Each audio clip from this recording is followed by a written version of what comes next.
Hello guys, welcome back in ASC classes of mathematics for class 11। आज हम लोग बात करेंगे न्यू चैप्टर जो अलजेब्रा का लास्ट चैप्टर होगा, सीक्वेंट एंड सीरीज के बारे में। इसके बारे में आप कुछ बात क्लास 10th में पढ़े हुए हैं। बेसिकली उसमें एपी के बारे में आप पढ़े हुए थे, अर्थमेटिक प्रोग्रेशन के बारे में। तो इसमें कुछ फंडामेंटल टर्म्स हैं, उनको पहले देख लेते हैं और उसके बाद एपी से रिलेटेड फॉर्मूला आज हम लोग बात करेंगे। इसके बाद कुछ क्वेश्चन बनाएंगे और फिर उसके बाद जब एपी पूरा हो जाएगा तो जीपी देखेंगे और जीपी के बाद का बहुत टर्म देखेंगे। वीडियो स्टार्ट करने के पहले आपसे रिक्वेस्ट है और सजेशन है कि अभी तक आप चैनल पर नए हैं तो प्लीज़ चैनल को सब्सक्राइब कर लीजिए और बेल आइकन को प्रेस कर दीजिए ताकि लेटेस्ट अपडेट आपको मिलते रहें। और प्रीवियस चैप्टर्स के वीडियो देखने के लिए आप इसी चैनल पर पहले के वीडियो को आप प्ले लिस्ट से जाकर के देख सकते हैं। वहाँ से आपको मिल जाएंगे पूरे के पूरे वीडियो, तो आप उसका फ़ायदा उठा सकते हैं। और पूरा वीडियो को देखिए, एंड तक देखिए बिना स्किप किए हुए। और वीडियो आपको अच्छा लग रहा है, आपको फ़ायदा दे रहा है तो आप लाइक कीजिए, शेयर कीजिए। तो आइए अपने टॉपिक पर आते हैं। सबसे पहले हेडिंग में है कि सीक्वेंस एंड सीरीज। तो सीक्वेंस को हम डिफाइन करते हैं। तो सीक्वेंस एक बहुत ही कॉमन वे में यूज होने वाला टर्म है। जैसे कहते हैं कि सीक्वेंस एक बना लीजिए, कुछ स्टूडेंट खड़े हैं तो सीक्वेंस में खड़े हो जाइए। तो सीक्वेंस का मतलब क्या हुआ कि उसमें फर्स्ट कौन है, सेकंड कौन है, थर्ड कौन है, उसका आइडेंटिफिकेशन आप कर लेते हैं। तो वैसे ही डिफरेंट नंबर्स हैं, डिफरेंट टर्म्स हैं या डिफरेंट डाटा हैं, तो उनको आप ऑर्डरली अरेंज करते हैं। तो ऑर्डरली अरेंजमेंट ऑफ डाटा आपका एक सीक्वेंस बन जाता है। हर टर्म को ऑर्डर में कोई ना कोई ऑर्डर फॉलो करते हुए आप अरेंज करते हैं तो एक सीक्वेंस बन जाता है। तो हम लोग थोड़ा सा उसको स्टैंडर्ड वे में डिफाइन कर सकते हैं कि a sequence can be regarded as a function whose domain is the set of natural numbers or some subset of it. Sometimes we use the functional notation an, जिससे फंक्शन में FX लिखते थे वैसे sequence के लिए an लिखते हैं, क्योंकि बेसिकली ये भी एक फंक्शन होता है। या फिर a और सब स्क्रिप्ट में n लिखते हैं। तो इसमें फर्स्ट कौन है, सेकंड कौन है, थर्ड कौन है, एक स्पेसिफिक पैटर्न होगा, उस पर आपका रहेगा। अब सीरीज कहते हैं कि जब सीक्वेंस के टर्म जो होते हैं उनको कॉमा के साथ लिखते हैं। जैसे first term, second term, third term, nth term जितना दिया जाए तो उसको हम लोग जैसे a1 फर्स्ट टर्म हुआ, सेकंड टर्म को a2, थर्ड टर्म को a3, ऐसे nth टर्म को an लिखते हैं। तो इस तरीके से आपका सीक्वेंस बनता है। और उसी सीक्वेंस में कॉमा को हटा करके वहां पर प्लस का साइन दे देते हैं, यानी sum of term all terms of sequence हो जाता है, तब उसको हम लोग सीरीज कहते हैं। तो be let a1 a2 a3 an be a given sequence, then the expression a1 plus a2 plus a3 plus dot dot dot plus an is called the series associated with the given sequence. It is also denoted by sigma a k लिख दिए और k की जगह पर k का value 1 से लेकर k आपका n तक जाएगा। तो इस तरीके से आपका सीरीज रहता है। तो सीरीज और सीक्वेंस में बस अंतर यही है कि सीक्वेंस में उसके टर्म कॉमा के साथ लिखे जाते हैं और सीरीज में उसके टर्म प्लस साइन देकर के लिखे जाते हैं। सीक्वेंस में हर एक इंडिविजुअल पार्ट को, इंडिविजुअल नंबर को उसका एक टर्म बोलते हैं। First term, second term, third term में से आइडेंटिफाई किया जाता है। अब प्रोग्रेशन की बात होती है तो कोई भी एक सीक्वेंस हो जिसको हम लोग किसी स्पेसिफिक पैटर्न से एक जनरल फार्मूला के आधार पर उसके टर्म्स को लिखते हैं तो उसको हम लोग प्रोग्रेशन कहते हैं। सिंपली अरेंज कर दिए, सीक्वेंस हो गया। अब उसी सीक्वेंस में कोई एक जनरलाइज फार्मूला है जिसमें n की जगह पर आप 1 2 3 रख करके नंबर को आप आइडेंटिफाई कर सकते हैं, उसका फाइंडिंग कर सकते हैं, तो प्रोग्रेशन होता है। तो बेसिकली देखा जाए तो सीक्वेंस और प्रोग्रेशन लगभग सिमिलर मिलते जुलते टर्म हैं और उनका हम लोग यूज भी वैसे ही सीक्वेंस और प्रोग्रेशन के रूप में मिलते जुलते रूप में अल्टरनेटिवली करते हैं। अब ये सीक्वेंस का टाइप देखते हैं या प्रोग्रेशन का टाइप देखते हैं। तो प्रोग्रेशन का टाइप मेनली 3 टाइप का होता है। एक एपी मीन्स अर्थमेटिक प्रोग्रेशन, दूसरा जीपी मीन्स ज्योमेट्रिक प्रोग्रेशन और तीसरा एचपी मीन्स हार्मोनिक प्रोग्रेशन। तो हम लोगों को बेसिकली अपने कोर्स के अनुसार एपी और जीपी के बारे में पढ़ना है, एचपी के बारे में नहीं पढ़ना है। पहले पढ़ना होता था सिलेबस में, लेकिन अब सिलेबस में से उसको हटा दिया गया है। और एचपी जो होता है तो बेसिकली जो एपी होते हैं तो एपी के टर्म्स का ही रेसिप्रोकल जब लिया जाता है तो उसको एचपी कहते हैं। जैसे 1 2 3 4 5 6 चले तो ये आपका एक एपी हो गया, क्योंकि हर जगह इसमें डिफरेंस है। और इसी को 1/1 1/2 1/3 1/4 1/5 ऐसे चलते हैं तो उसको हम लोग एचपी कहते हैं। तो एपी के ही रेसिप्रोकल टर्म से जो सीक्वेंस बनता है वो हमारा बेसिकली एचपी हो जाता है। तो यहाँ पहले हम लोग डिफाइन करते हैं अर्थमेटिक प्रोग्रेशन को कि a sequence a1 a2 a3 dot dot an is called arithmetic sequence or arithmetic progression if an plus 1 यानी कोई भी next term equals to an plus d where n belongs to n आपका natural number का set है। तो उसमें से किसी भी टर्म में एक कांस्टेंट टर्म को जोड़ने पर नेक्स्ट टर्म मिल जाता है तो उसको हम लोग बोलते हैं अर्थमेटिक प्रोग्रेशन। इसमें देखने वाली बात ये होती है कि हर दो टर्म के बीच में जो कांस्टेंट टर्म का डिफरेंस होता है वो हमेशा सेम रहेगा, वो चेंज नहीं होगा। ऐसा नहीं होगा कि कहीं 5 हो गया, कहीं 10 हो गया, कहीं तो ऐसा नहीं होगा। अगर बढ़ेगा तो हर जगह 2 2 बढ़ेगा, हर जगह 3 3 बढ़ेगा, हर जगह 4 4 बढ़ेगा, मतलब इक्वल डिफरेंस हर जगह मिलेगा। तो आपको जब क्वेश्चन दिए जाते हैं तो चेक करने के लिए दिया जाता है कि बताइए कि एपी है कि नहीं। तो आप हर जगह 2 2 टर्म जो हैं उनका डिफरेंस देखेंगे और डिफरेंस हर जगह इक्वल मिल रहा है। जैसे a2 और a1 का डिफरेंस यानी a2 minus a1, a3 minus a2, a4 minus a3, an minus 1, मतलब हर टर्म के पहले वाले टर्म को माइनस करके डिफरेंस देखेंगे। अगर डिफरेंस आपका सेम है तो एपी होगा, डिफरेंस सेम नहीं है तो एपी नहीं होगा। तो here a1 is called the first term and also denoted by a। First term को हम a से भी लिखते हैं, क्योंकि 1 नहीं लिखा जाता है क्योंकि अंडरस्टूड है कि वहां 1 होता है। And the constant term d, जो हर जगह कॉमन डिफरेंस मिल रहा है d, उसको हम लोग common difference of the AP बोलते हैं। The nth term of the और general term of the AP is an, जिसको आप a plus n minus 1 into D के रूप में लिखते हैं। और ये चीज आप बेसिकली 10th में भी पढ़े हुए हैं। एपी का हर कॉन्सेप्ट लगभग आप 10th में पढ़े हुए हैं। अब उसके बाद आता है अर्थमेटिक मीन। तो if a and b are the 2 numbers then their arithmetic mean a, चाहे am भी लिखते हैं, is given as a equals to a plus b by 2। सीधे एवरेज निकाल दीजिए। इसके बाद आता है हमारा एक टाइप क्वेश्चन का कि कोई 2 नंबर दिया रहेगा, कहेगा कि इसमें आप 5 am लिखिए, यानी 5 अर्थमेटिक मीन को इनके बीच का लिखिए, 10 को लिखिए, 15 को लिखिए। तो inserting n arithmetic means between a and b, 2 number a और b हो तो उनके बीच में हम n कहा जाए, एक अर्थमेटिक मीन तो a प्लस b बाई 2 हो गया। अगर n मतलब 2 4 5 1 से ज्यादा कहा जाए तो कैसे निकालेंगे? तो लेट a1 a2 कैपिटल ले लिखेंगे, capital a1 capital a2 capital a3 dot dot capital an bn am। m मतलब arithmetic mean between the 2 numbers a and b, यहाँ पर a आपका छोटा है b बड़ा है, तो देन d इक्वल्स टू कितना हो जाएगा? b minus a by n minus 1। और and a equals to a plus d, a2 equals to a plus 2d, a3 equals to a plus 3d dot dot an निकालते हैं तो a plus n into d निकाल देते हैं। Sum of the terms of an AP. अब AP का sum कैसे निकालते हैं? तो एपी का सम निकालने के लिए है कि अच्छा यहाँ पर एक चीज देखिएगा कि ये लेस देन बी जनरली होता है, ये जनरली दिया जाएगा, जनरली ये जनरली, ये कोई जरूरी नहीं है कि हर जगह होता है, जनरली ये टर्म वाला आपका मिलेगा। तो sum of the terms of an AP, AP के n टर्म दिए गए हैं उनका सम निकालना है। तो उसके लिए क्या करेंगे?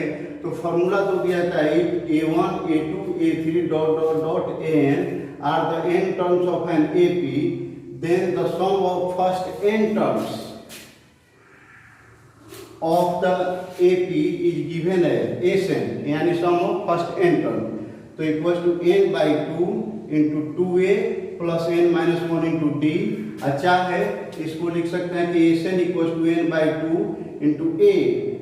2a की जगह पर a प्लस ए लिख देंगे, तो a plus N minus one into D आप एन को लिखते थे और उसमें a जोड़ देंगे तो उसी को लिखते हैं कि N by two into A plus A N. अच्छा है, एल मीन्स लास्ट टर्म भी बोलते हैं उसको, where L equal to N equal to A plus N minus one into D होता है। तो जब आपको लास्ट टर्म दिया जाए, देखिए इसमें भी चार चीज है अननोन, एस एन, एन, ए और डी। तो चार में से कोई तीन मालूम होगा तो आप निकाल सकते हैं। इस एन को निकालने के लिए भी एन 1, 2, 3 और 4 टर्म है, तो चार में से कोई भी तीन मालूम हो तो आप निकाल सकते हैं। अगर दो मालूम रहेगा तो क्वेश्चन में उसके दो कंडीशन दिए रहेंगे, और दो कंडीशन जब दिए रहेंगे तो दो कंडीशन से जो दो अननोन हैं उनको मान लेंगे, उसके बाद प्रोसीड करेंगे तो उन दो अननोन के टर्म में आपको दो इक्वेशन मिलेंगे और दोनों इक्वेशन को सॉल्व करके दोनों निकाल सकते हैं अननोन का वैल्यू।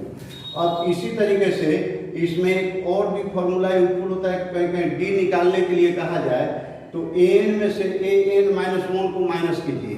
अच्छा है, ए एन प्लस वन में से ए एन को माइनस कीजिए, मतलब हर जगह नेक्स्ट टर्म में से पहले वाले को माइनस कीजिए। अगर वो आपका कांस्टेंट आता है तो अर्थमेटिक प्रोग्रेशन होगा, अगर कांस्टेंट नहीं आता है तो अर्थमेटिक प्रोग्रेशन नहीं होगा। तो कहीं सीक्वेंस को चेक करने के लिए कहा जाए तो आप जनरल टर्म अगर उसका दिया हो तो एन आपका जनरल टर्म हो जाएगा, एन के जगह पर एन माइनस वन रखेंगे तो उसका प्रीवियस टर्म हो जाएगा। जस्ट प्रीवियस वाले टर्म को जब उसमें से प्रीसीडिंग टर्म होगा तो माइनस करेंगे अगर एन में से एन माइनस वन को। तो अगर कांस्टेंट आता है, एन उसमें नहीं आ रहा है, तब तो हमारा एपी होगा, अगर कांस्टेंट नहीं आता है तो एपी नहीं होगा।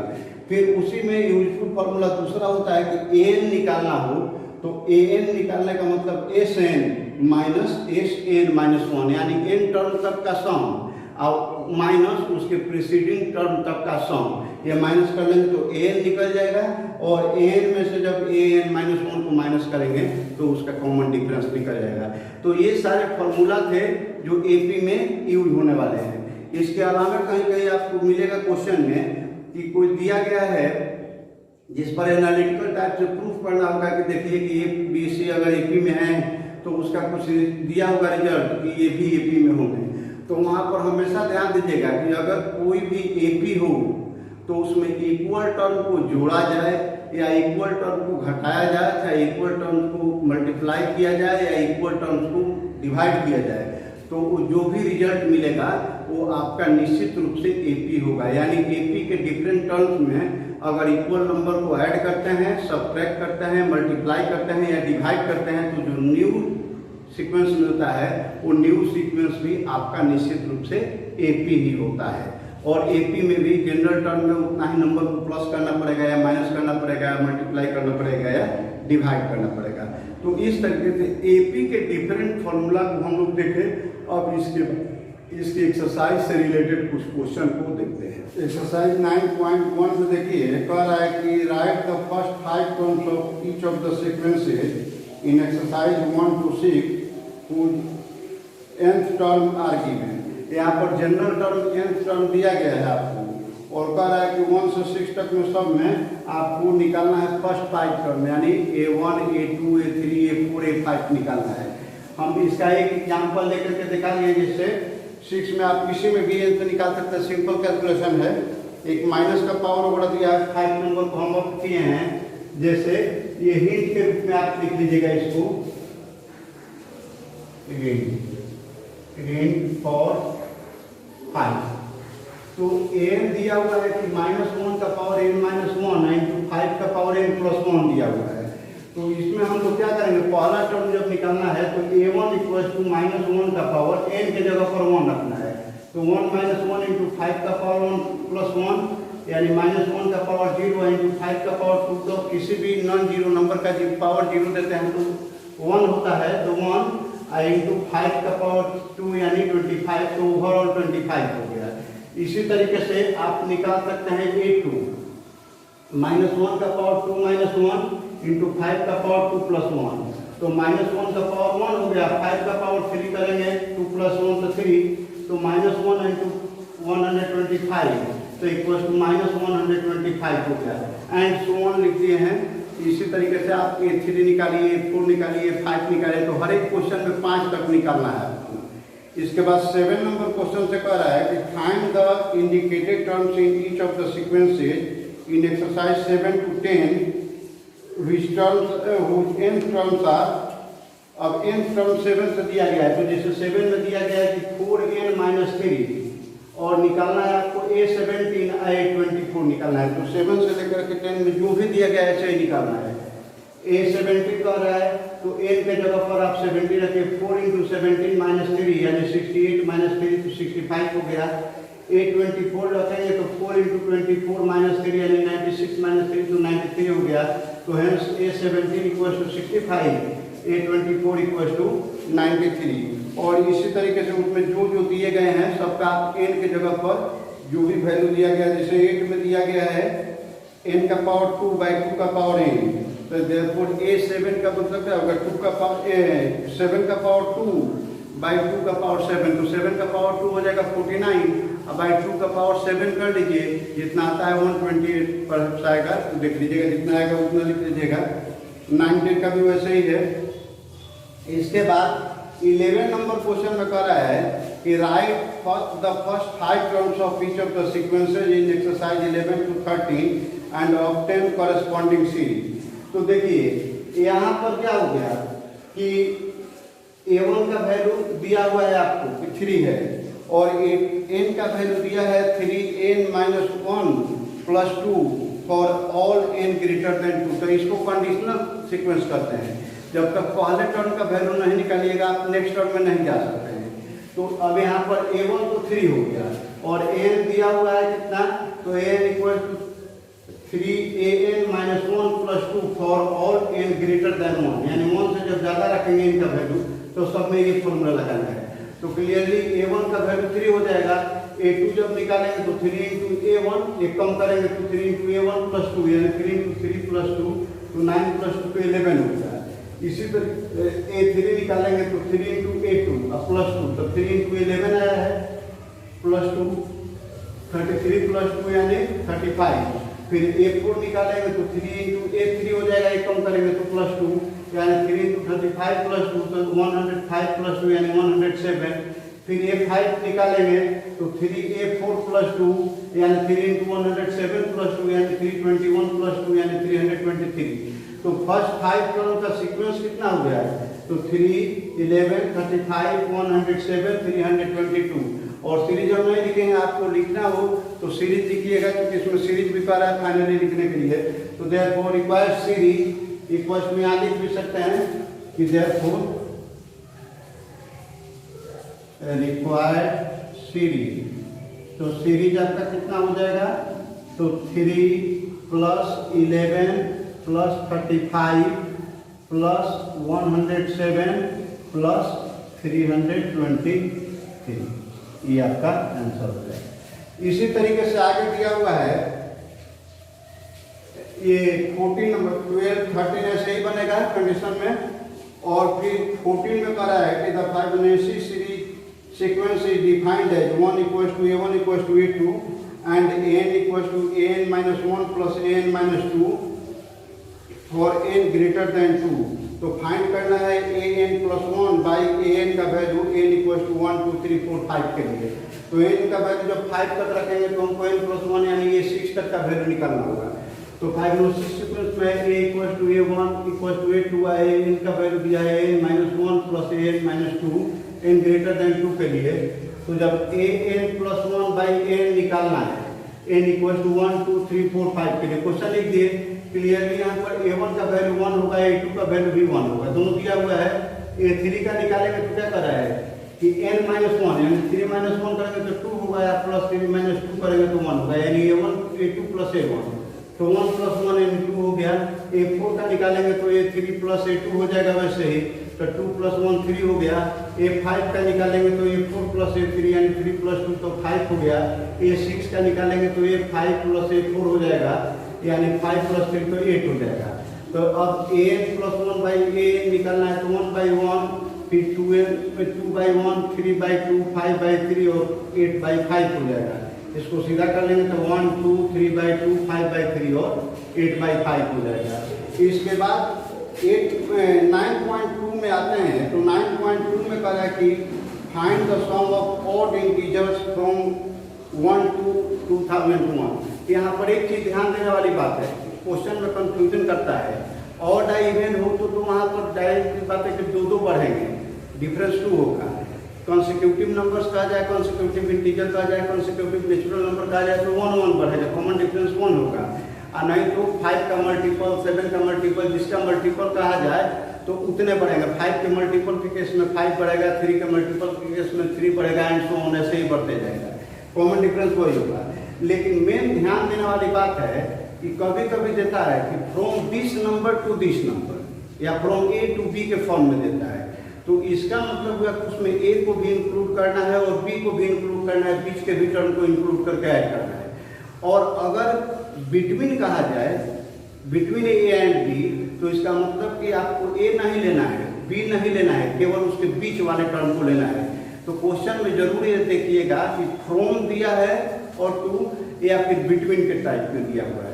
तो इस क्वेश्चन में फ्रॉम और टू दिया गया है, तो फ्रॉम 1 to 2001 तक का निकालना है। तो आपका फर्स्ट टर्म हो गया ए का वैल्यू 1, एन का वैल्यू 2001 हो गया, D equal to Y, D equal to 2, यहाँ पर ऑड नंबर है तो 2 होगा।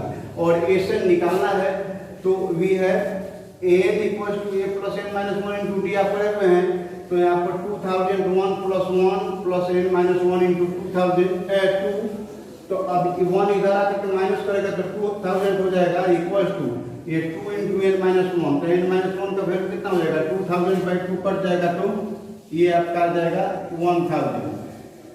तो एन का वैल्यू हो गया 1000 प्लस 1 यानी 1001। अब एन निकालना है तो N by 2 into 2a plus N minus 1 into D रखेंगे, तो यहाँ पर 1001 बाई 2 इंटू 2 इंटू 1, ए का वैल्यू प्लस एन माइनस 1 यानी 1001 माइनस 1 इंटू 2, तो ये हो गया 1001 बाई 2 इंटू 2, इसको मल्टीप्लाई करेंगे तो 1000 इंटू 2 तो 2000 हो जाएगा, यानी 1001 बाई 2 और ये 2002 हो गया, ये कट जाएगा तो आ जाएगा हमारा 1001, यानी 1001 इंटू 1001 तो इक्वल टू कितना हो जाएगा, यहाँ पर 10,02,001 हो जाएगा। यही आपका आंसर हो गया। अब इसी तरीके से सेकंड नंबर क्वेश्चन का रहा है कि find the sum of all natural numbers lying between 100 and 1000 which are multiples of 5। तो नेचुरल नंबर का रहा है मल्टीपल ऑफ 5, तो डी का वैल्यू 5 हो जाएगा। और 100 और 1000 के बीच का लेना है, बिटवीन है, तो 1000 को नहीं लेना है, 100 को भी नहीं लेना है, आपको 100 के बाद वाला, यानी पहला टर्म आपका होगा 105 और लास्ट टर्म क्या होगा, तो 1000 के पहले वाला 5 का मल्टीपल यानी 995। तो आपको 105, 110 ऐसे करते करते 995 तक का सम निकालना है। तो प्रोसेस तो यही चलेगा, फर्स्ट वाला ए का वैल्यू हो जाएगा 1105 और एन का वैल्यू हो जाएगा 995 और इसके बाद डी आपका 5 हो जाएगा, एन निकालिएगा फिर एस निकालिएगा। इसके बाद कह रहा है थर्ड में कि in an AP the first term is 2 and the sum of the first 5 terms is 1/4 of the next 5 terms so that 20th term is -112। तो देखिए इसमें गिवन फर्स्ट टर्म तो दिया हुआ है आपको ये 2, let the common difference is D, तो then the sum of the first 5 terms को इस 5 से डिनोट कर रहे हैं। तो फॉर्मूला आपका क्या लगेगा, n by 2 into 2a plus n minus 1 into D, यानी 5 by 2 into 2 into 2a, 2a का मतलब क्या है 2 इंटू 2, a का वैल्यू 2 है प्लस 5 माइनस 1 इंटू डी, तो 5 इंटू इसमें से यहाँ भी 4 होगा यहाँ भी 4 होगा, तो 4 कॉमन निकाल लीजिए, तो 4 कॉमन निकल गया तो 1 प्लस डी बच गया, कट जाएगा, तो ये 2 होगा, तो 5 टू 10 हुआ, तो 10 से 1 में मल्टीप्लाई करेंगे तो 10 और 10 से डी में मल्टीप्लाई करेंगे तो 10डी। तो therefore the sum of the next 5 terms of कह रहा है, तो उसका मतलब क्या, उसको हमने S5 का डैश दे दिया है डिनोट करने के लिए, कुछ अलग डिफरेंट सिंबल चाहिए, तो S5 डैश, तो वो कितना होगा, तो नेक्स्ट 5 पर है मैंने 5 के बाद वाला अगला 5, तो 5 के बाद वाला अगला 5 मान 10 तक जाना है, मतलब एज 10 में से अगर एज 5 माइनस कर लेंगे तो आपका नेक्स्ट 5 माने एज 6, एज 7, एज 8, एज 9 और एज 10 का निकल जाएगा। तो एज 10 माइनस एज 5 यानी तो एज 10 का वैल्यू होगा 10/2 into 2 into 2 plus 10 minus 1 into D. अब माइनस में ये जो आया है -10 डी, तो यहाँ पर तो ये हो जाएगा 5 कट जाएगा तो 5 बाई इंटू 2 जा 4 और 10 में से 1 माइनस करेंगे तो 9 इंटू डी, तो 9d माइनस 10d, तो हाई हो जाएगा 20, आइए हो जाएगा मल्टीप्लाई करेंगे तो प्लस 45d माइनस 10d, तो 20 में से 10 माइनस करेंगे तो 10, अब 45 में से 10 माइनस करेंगे तो 35, 10 प्लस 35d हो गया। तो क्वेश्चन में क्या कह रहा है कि एज 5 जो है, मैंने पहले 5 टर्म का सम जो है वो नेक्स्ट 5 टर्म का सम का 1/4 है, यानी S 5 equals to 1/4 into S 5 dash, यानी 10 plus 10d equals to 1/4 into 10 plus 35d। तो क्रॉस मल्टीप्लाई कर लेंगे तो 40 plus 40d equals to 10 plus 35d। इसको इधर लाएंगे तो 40d में से 35d माइनस करेंगे तो 5d होगा, ये 40 इधर आ जाएगा तो 10 में से 40 करेंगे तो -30 होगा, यानी d का वैल्यू -30/5 भी कट जाएगा तो 6 होगा, यानी -6 हो गया।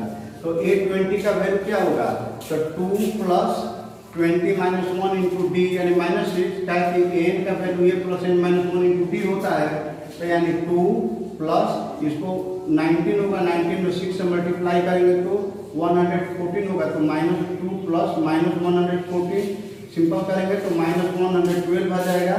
तो इस तरीके से 820 का वैल्यू आपका -112 आया और ये प्रूफ हो गया।